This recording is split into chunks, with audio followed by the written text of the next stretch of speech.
पवार हे भारतातील एक प्राचीन व प्रतिष्ठित आडनाव आहे. विशेषतः महाराष्ट्र, मध्य प्रदेश आणि राजस्थान राज्यांमध्ये हे आडनाव मोठ्या प्रमाणात आढळते. डिक्शनरी ऑफ अमेरिकन फॅमिली नेम्सच्या मते, पवार आडनावाचा अर्थ परमारचे एक रूप असा होतो.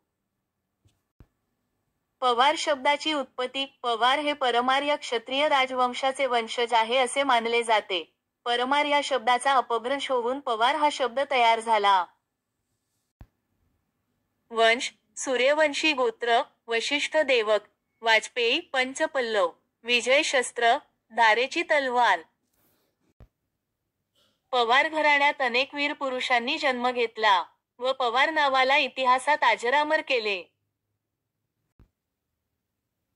अशीच माहिती आपल्या आडनावाबद्दल जाणून घ्यायची असेल तर कृपया कमेंट बॉक्समध्ये आपले आडनाव टाका आणि आमच्या चॅनलला लाईक व सबस्क्राईब करा. धन्यवाद.